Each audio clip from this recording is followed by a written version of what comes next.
Hello, hello, hello. Welcome all. I'm very happy to be here today to introduce to you our two cinematographers from Far Flung. We have David Klein here today, who Berlin's very happy to have back. He was here shooting the 5th season of Homeland here. And so it's great to have you back. And I'm sure it's nice for you to be back in Berlin. It's always good to be back in Berlin. And so he's the director of photography on Homeland, as well as some other groundbreaking shows like True Blood for HBO. And he started breaking ground early for independent cinema with Kevin Smith, starting all the way back with his very first film, Clerks. So, when bringing together cinema and now talking about series, it's great that you're here. So welcome. And Nik Summerer, very happy to have you here. So you have quite a few prizes under your belt, the Kodak Vision Award, and I saw also for the Deutsche Camera Prize in 2015 for Who Am I? And I saw that, which was the very first German thriller since the 1980s to take the top prize at the box office, the German box office, which is a big deal. So a first for a while. And also a first being this Netflix series, being the first German production for a Netflix series, and bringing to light, or should I say Dunkelheit, the series, 10 parts, 10 hours of dark. And so that's a big first for Germany with this Netflix series. So we're going to start just with a quick question. Before you start anything, a lot of people look for inspiration in images and in films and people who inspired them, or maybe other directors of photography that inspire you. Can you talk maybe about that, starting with you, David? Who do you look to? What do you look at when you're starting a project? It's I always go back to Conrad Hall. Is one of my favorite cinematographers, and in my opinion, probably the greatest American cinematographer that's lived so far. So I'll always, if I'm ever feeling a little creatively bankrupt or something, I'll always go back and watch some of his projects, some of his movies, all the way back. But I also with Homeland, I started in season 3, which was in Charlotte, North Carolina, shooting for Washington, D.C. And so there was an established look, and the previous cinematographer and I had very different ways of doing things, but the ultimate goal was a kind of a gritty, real-looking show. And the previous gentleman did it with very little lighting, and I kind of went the other way. And I do a lot of lighting to make it look like we don't do much at all. Having said that, after Charlotte, Homeland went to Cape Town, South Africa for a year, and then Berlin for a year, and this past season was in New York. So I always look for the city I'm in also for inspiration. There's a time in the pre-production where I just walk around the city and look at the light, and Cape Town was interesting because all of a sudden you get there and the sun is in the northern sky, which takes a while to wrap your head around. It did for me anyway, because all day every day if I'm outside, you're planning your day around the path of the sun, and so that's always south where the sun is, and then all of a sudden it's north, and then it took me a while to get used to it. And all the buildings are north facing, so they're front lit all day long, which is, as a cinematographer, one of the things you absolutely try to avoid is just that front sunlight. But I embraced it a little bit more in South Africa than I have before, just because it's part of the the way the city is designed. And the light in South Africa was harsh. It was harsh, and I let that be a part of the story also, because we were shooting Cape Town for Pakistan and Kabul, and then when we got to Berlin, it was the first time I'd shot on Homeland a city for itself. It was the first time we were in Berlin, and the story was in Berlin, and so we got to get really wide. And so before we started shooting, I walked around the city, and I bought a bicycle. You guys love bicycles here. So I bought a bicycle and rode it all around the city, and then it got stolen, so I bought another bicycle. But I just, looked around and when it gets into the fall and winter here, I don't know if you guys know this, but it gets cold in Berlin, and it gets overcast and gray, and there's a lot of cement in the city, and so it kind of became this almost monochromatic season, so I let that happen. And New York has a similar look to it. It's a lot of cement, a lot of big buildings. But in New York, there was no uniformity in the lighting. Like half the street lights are changed to LEDs, and they're very, blue, and the other half are the old street lights that are very yellow. And so there was this difference in color temperatures, and I let that be kind of an inspiration, and I used more color in the lighting that season than I had before. So I try and look around at what's in front of me and where we're going to be shooting, and kind of let that place be part of the story and part of the look. Great. Nick? Well, I usually start, I have hundreds and hundreds of screenshots of other features, and I go through them. Well, first I read the screenplay and see whatever pictures come up in my mind, what is important to me, the relation of the people or the places where they are, where they're coming to, is it outside, is it inside, whatever happens. Then I go through mostly, well, first I started with these pictures that I have in mind already, and then I go through all or a lot of these screenshots and just look at them, what is good, what is not good. And I compile them together to just have it as a discussion base with a director. I think in the beginning, it was not so much with Bo, because we worked on a couple of projects already, and also on this again. So our style and what we like and what we prefer is, well, we have a solid base. But with another director, I would always go through these pictures and maybe compare, come up with ideas from it, or just see what the director doesn't like. Because for me, pre-production is very important to get to know the other person, the person that whose story I'm going to support with cinematography. So the better I know this person, the better I can react, and the better I can work, and the better I can discuss all these information that I gather with my crew then. So coming and going through these pictures and coming from these pictures, I understand the person much better and the story that's going to be told.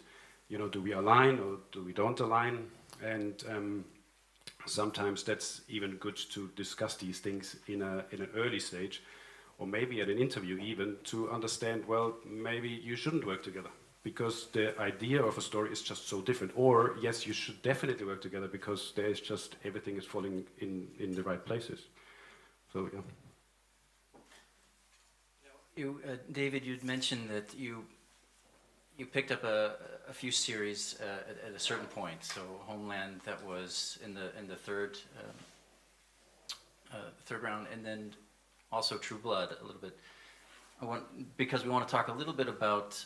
Well, let me first go back to, you both work in cinema and features, but also now in series for some time. And it used to be, right, that there wasn't much crossover in the talent, but that's all changed. And what do you think about the convergence of cinema and series, and the crossover of talent both in directors, DPs, and can you talk about that? It used to be, people ask me what's the difference between movies and TV, and for the most part, it's a matter of time. And if you're shooting a movie, you have more time, and so you're basically telling a story. And then in TV, you don't have as much time, so you're basically shooting a schedule, which makes it much more difficult. But having come from low budget features, I was used to that schedule. You know what I mean? Shooting a low budget feature is very similar to shooting a big budget TV show, in that you've got one of my favorite movies that I shot is Chasing Amy from 95, and we had 22 days to shoot the movie, and so now I'm on Homeland, and we have roughly 10 or 11 days per episode, so essentially it's the exact same amount of time, and so the difference isn't as great from an independent feature to a television series, but more to your point, is that you get a lot of big feature directors now in TV because I think the reason is that the medium budget movie has kind of disappeared for the moment. You know, the 10 to $50 million movie it is gone. Luckily, they're coming back because of Netflix and some of these other companies that are doing it again. But when DVD sales disappeared, that movie disappeared. And so everybody kind of migrated to TV, and it used to be that people were, I do movies, I don't do TV. And then the movies went away, and they're like, oh, I'm a TV director now, you know. And I don't think there's any shame in it because there's a lot of good product out there. You know, I think Homeland's a pretty good show, and it you know, is telling an important story that is always very close to what's happening in the news, and it attracts a lot of talent, you know. So I don't know if that answered your question at all. Yeah.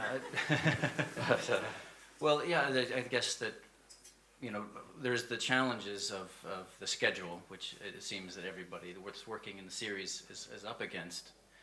Nik was saying something very interesting backstage, is that you treated this Netflix series Dark, which is, it's 10-hour episodes, but you treated it, tell me what you're saying is that it wasn't thought out just as episode per episode, but you built it as... Let me start on the other point. So in Germany it's quite different because our market is just smaller. Usually people from other countries around, or in the big market of America, they don't really like dubbed features, and they don't want to read subtitles. So our market is very limited. So our feature films usually for cinema are in the range in between 2 million to about 7 million usually. So it is quite different. And TV then is a little bit less. So now coming this series that has a relatively healthy budget, it's just different. So for us, the whole approach to this project was not so much like, oh, now we have to shoot in TV and suddenly everything changed and we don't have the time and we can't do whatever we want to. So we've been pretty good off from the start. Nevertheless, it is different because, well, the project that we shot here was very demanding story-wise. What happens in the story? I can't tell you too much about it, but it's just, unfortunately, we can discuss it again after or next year. So there was a lot of challenges. Well, one of them was, for example, environmental rain. There was a lot of rain in it. In the beginning, there was a lot of snow in it. Snow had to change because it was not affordable. Not affordable.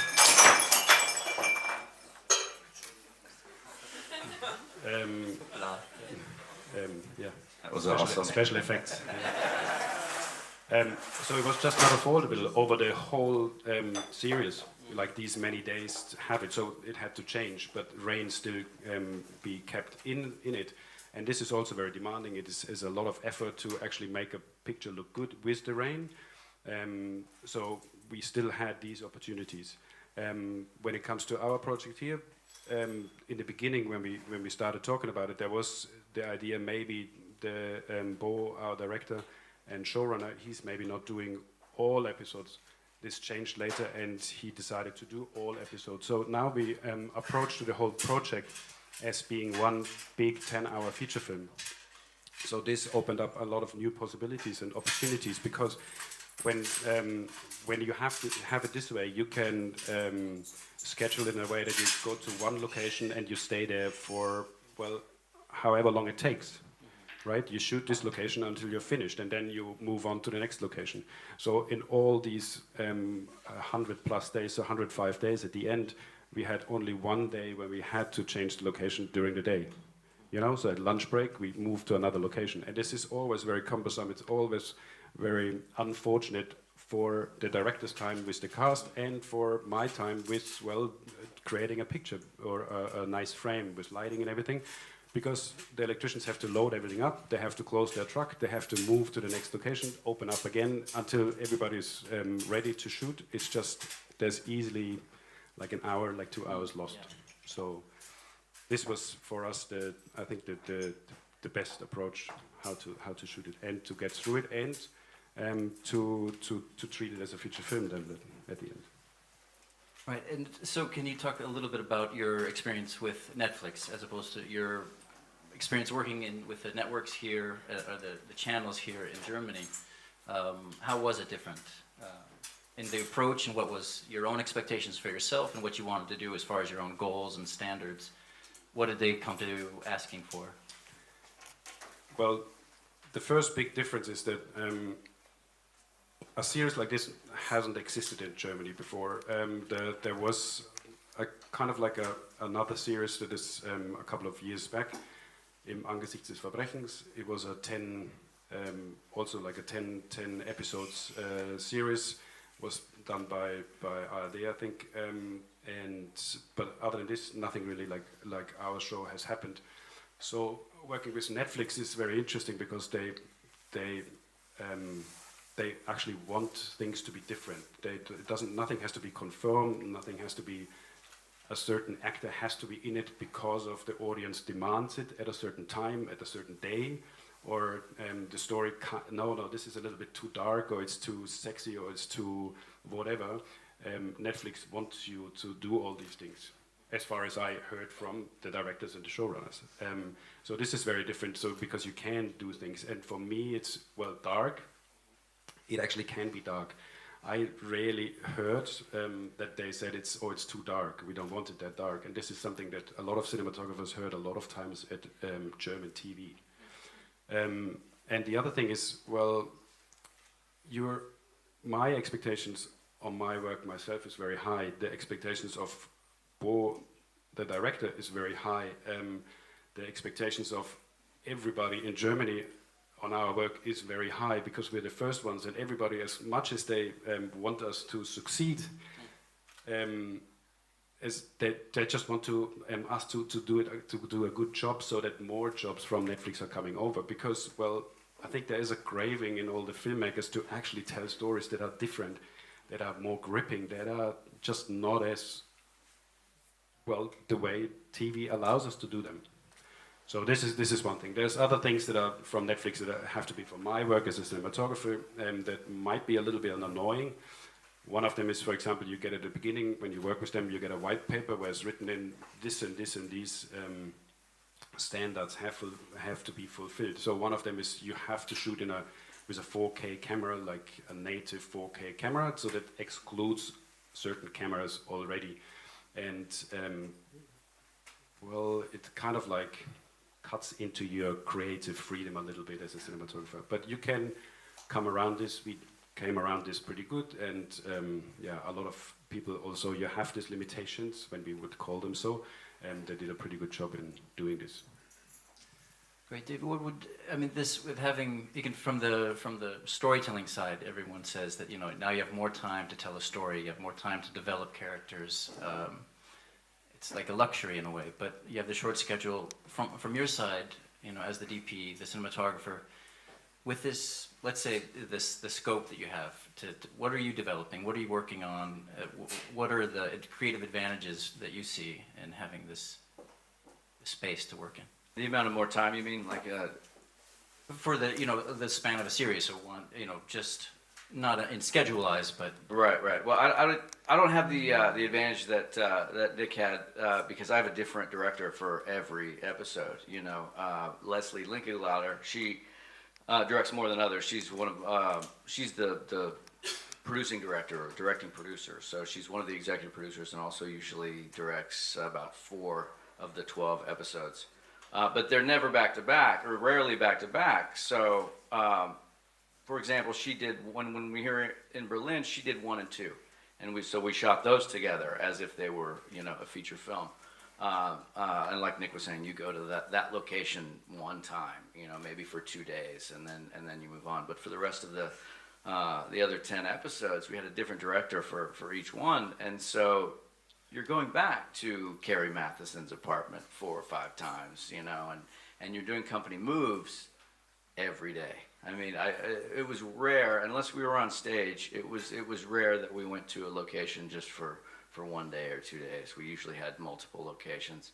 And it eats into your day. And I think it forces me as a cinematographer just to, And at the time, I was the only cinematographer. This past season, I alternated with another cameraman for the first time, which was brilliant. But at the time, you know, I was going into locations, I was going into sets to light them, and I'd never set foot in them before. So, I mean, yes, I've seen photographs and you've seen the layout and everything, but it's not the same as being in an environment and saying, oh, I can put lights there, I can't put lights there, and, you know, whatever the limitations are. But it really forces you to kind of embrace the natural lighting that might be there. You know, I'm perfectly happy if I walk into, I do remember a bar here in Berlin. I remember lots of bars in Berlin, but I remember this one where we were shooting, and we walked in, and it looked great. You know, the lighting was incredible, and so I think we just added a couple of lights here and there. But if I walk into a space and it is lit the way that the story wants it to be lit, I'm perfectly happy to shoot it as is. But if you go in and you realize that you have to do everything, then I'm perfectly happy to do that too. So it just, I think it forces me to look out for those situations and not shy away from them. It used to be when I was starting out, I was like, oh, I have to do all the lighting, you know, and I held on to that. I held on to that really tightly.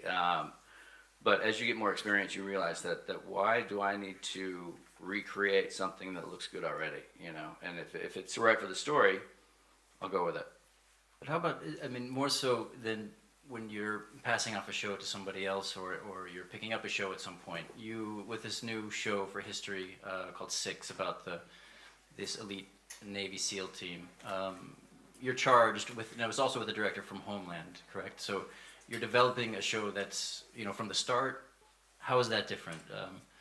Because you're setting up the style. What are you working on? What are you talking about?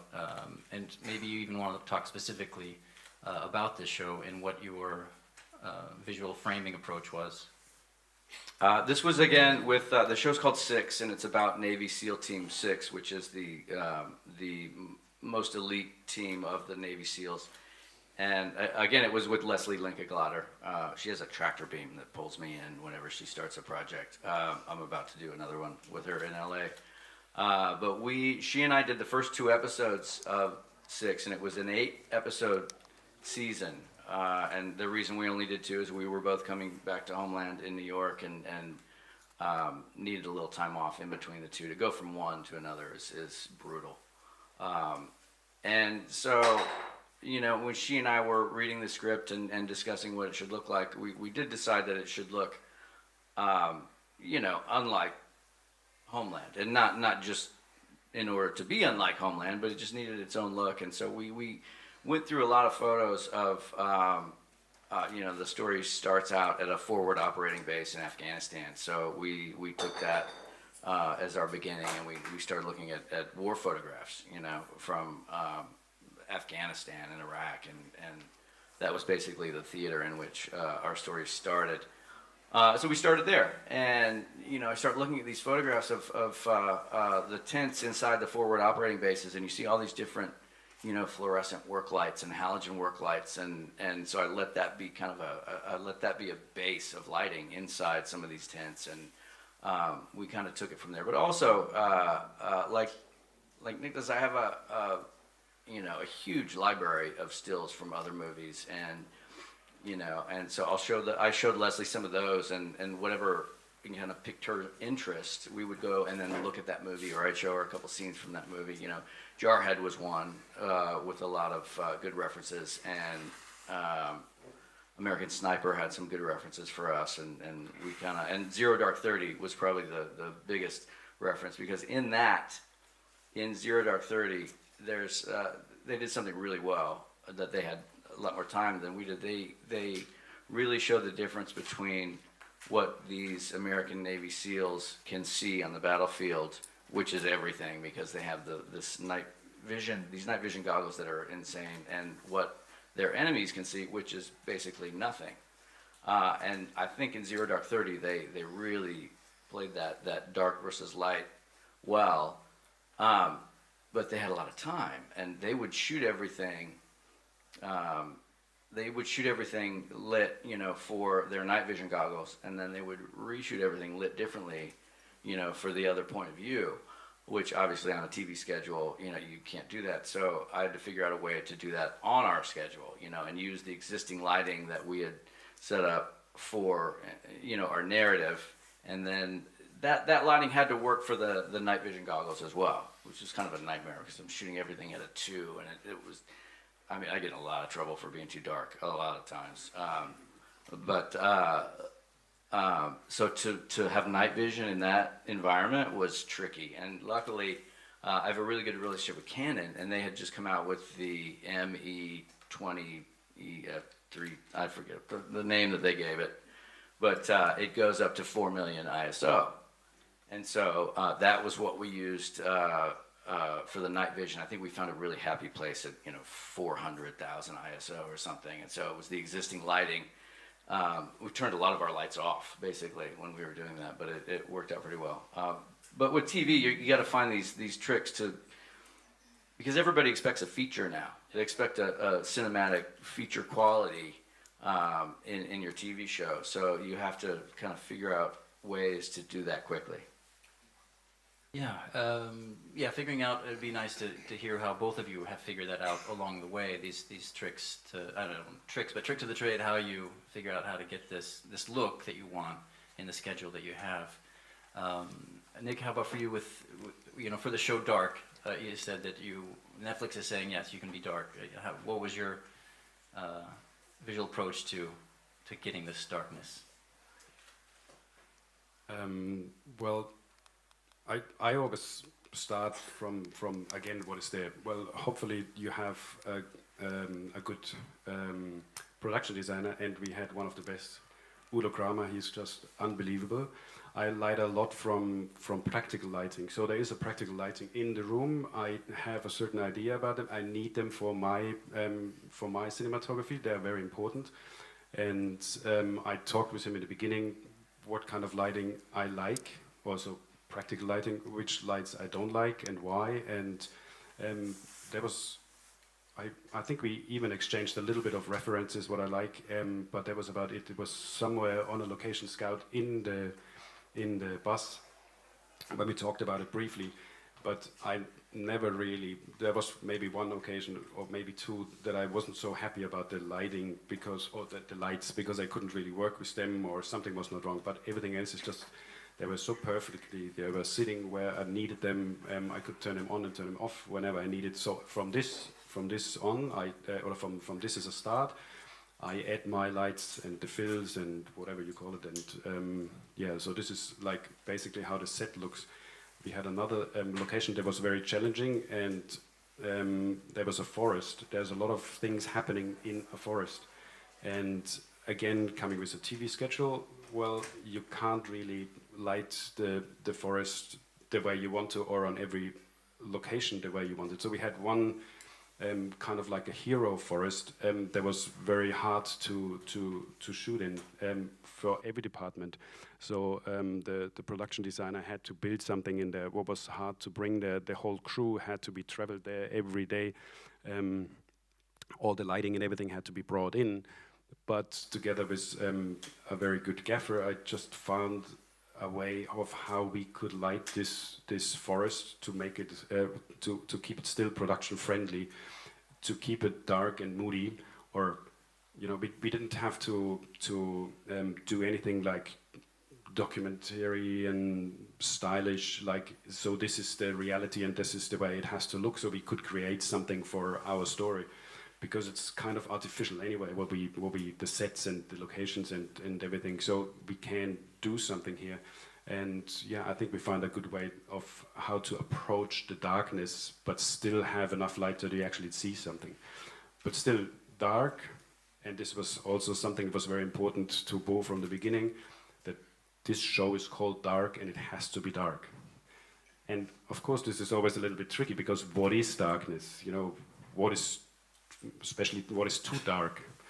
We came to a point when things were too dark, and he asked me to put more lights on things. But yeah, this is a good question. But it always starts for me with the practicals in a room, or if there's no practical at all, just to create something that shows darkness. Great. I want to open it up to the audience for questions, and so let's see. Great. We have microphones. Yeah. Hi there. I was just wondering about the difference between the big screen and the smaller scale screens on Netflix, and what your thoughts are on like newer approaches like VR and 360. Is that a new medium, or is that still cinematography on a different level?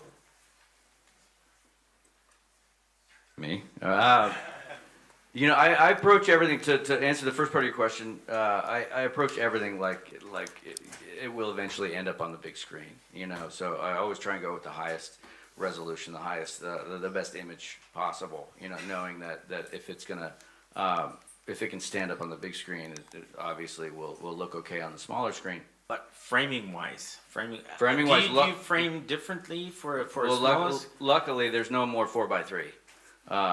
Thank God. And so for example, Homeland. Close-ups are close-ups differently from a big screen to a Well, TV screen. if you're shooting widescreen, if you're shooting 240, then yes, your close-ups are going to be framed differently. But now these days, your TV sets are a 178. So the difference between 178 and a standard movie, which is 185, it's not that big a deal. One thing I used to do when we were forced to have a 4x3 master is I shot everything common top, meaning you had your super 35 size frame, and so your 185 was at the top of that frame rather than the middle of that frame, so that at least you'd have the proper headroom when it went to 4x3. It wasn't always possible, but otherwise, if I shot a movie, I would color correct, and I would oversee the widescreen version, and then I would just not watch the 4x3 because it was going to be some sort of pan and scan and look terrible. It's not really meant to be. The framing is okay, but on a big screen, a close-up shot is like It's too received close. way differently. It's too close, than yeah. a shot on a little, let's say, on a mobile phone, for example. So Well, yeah, and a lot of your- comparing Netflix to cinematography in the cinema. Yeah. That's what I meant. No, I get it. Yeah, essentially, in a big movie, if you're going to a big screen, you don't have to get that tight. A medium shot, that is here, will suffice for almost every bit of coverage you need, and a lot of directors realize that. In TV, you're always doing this one.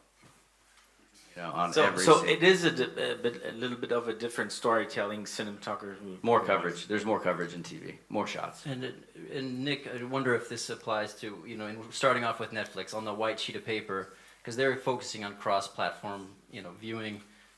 Was there anything that you had to pay attention to, when it came to framing, because they are going to be? Well, I guess, yeah, this is one thing. It is just like the coverage is different. They want some coverage that you maybe wouldn't do necessarily when you do a feature film. But the other thing is that what we heard or what we know from maybe our own behavior towards it is that most people actually watch films on, maybe occasionally or all the time, on small devices. So when you watch something on an iPhone, well, first of all, you shouldn't do this, but secondly, well, you need more close-ups, right? You need to still understand somehow the story, and now this is our time, so this is part of it. So this has to be necessary, that you be closer on the close-ups, maybe be more explaining to certain things, and have to understand the emotions of a character better. You have to be closer. Yeah, it's part of it. And the other thing was VR. I don't know enough about it. I don't see it really actually that this can be a storytelling tool, but maybe it's just me. No, I agree with you. I don't think it is a storytelling tool. Somebody might figure out how to make a film with a 360 camera. The only thing I've figured out how to use them for, and they're kind of brilliant, is I have a little the Theta S 360 camera that I use on location scouts. So you can walk around, and then I have basically a virtual reality model of the location. And so if we're somewhere else, we're at the production office, I can load it up on my iPhone, and you can actually pan around, you know, as I'm walking through with the video camera, you can then look at that file and pan around and pan up and see the ceiling and everything. It's been very handy for location scouts. But as a storytelling device, I haven't figured it out yet. Another question from, while we're waiting for another question. Lars? Is there a bit of a technical innovation that you're excited about, or that is integral in how you're working right now? Something that you're looking forward to? Obviously, it's, you know, the world is changing for how we take our stories, you know, in many different ways. So the VR question is one that everybody's grappling with. How do you tell a story with it? It's, you know, these multiple storylines, all that. Is there something that you're, I mean, your own sort of look into the future, something that you see that's on the horizon that interests you, or something you're looking forward to trying? You know, when the industry kind of shifted from film to digital, one of the most exciting things, and actually when the Arri Alexa came out, cameras just became so much more sensitive than they've been in the past. And so one of the most exciting things for me is trying to figure out, you know, how to best use that, you know, and all of a sudden I went from you know, bounced light being way too bright, and so, you know, I realized that all my bounces, I stopped using white bounces and just use gray bounces now, or dark blue bounces if you're outside, and because it cuts it down, it makes the light a lot softer, and as a storytelling device, all of a sudden you're able to use much softer light than you could before, because these cameras are so sensitive, and they're only going to get more so. And also some of the other new lighting technologies. For the first time in New York, I lit a backing. Last season of Homeland, I lit the backings all with these quasar LED tubes. And so normally, in the past, they'd all been tungsten because you need that output. But because the cameras are more sensitive now, and the LED tubes are, you know, they have more firepower, they have more horsepower. We were able to light a backing that then had color control and intensity control, because when they're all tungsten, you can only dim it, and when you dim it, it gets warmer. So to suddenly have this control over backing was pretty amazing. For me, I think most of the things that we have right now, they're pretty good. I don't need so much innovation anymore. But a thing that is coming that I really like, and there's a workshop later on, this HDR. I had the opportunity to look into this and maybe do an HDR pass for this show, to see different what it is, and suddenly it's not so much anymore that you're grading a picture the usual way you did, but it's more that you look at a picture that has a lot to do with a transparency photo on a big light box. And this is just amazing, because the way the light's coming at you is very, very beautiful, and the whole feels like a three-dimensional medium, and yeah, it's just something, it just pulls you in, and this is very beautiful. Or everything else, like 6K, 8K, 100K, I don't care at all. I don't think this is necessary. It never was for my work, and I don't think it's for the most work it is, that you have a lot of pixel there. I think this is all fanboy talk. Or this camera is better because this camera is better because, well, you can't create on all these cameras, if you pay enough attention, beautiful pictures. With one of them easier, and some fit better your project than others, but they are all just tools that you work with, and you pick the right tool. Hopefully you are able to, and the producer understands this as well. You pick the right tool for the right job, and then the rest is just you creating as an artist, technician. That's great. Yeah, there's the HDR workshops with the senior colorist from Arri, Philip Orgasa, so that would be a great thing to check out. Just check the program. We're probably at the end of our time, unless there's one last burning question or one last burning thing you want to say before we wrap it up. All right, thank you very much, David Klein, Nik Summerer. Thank you.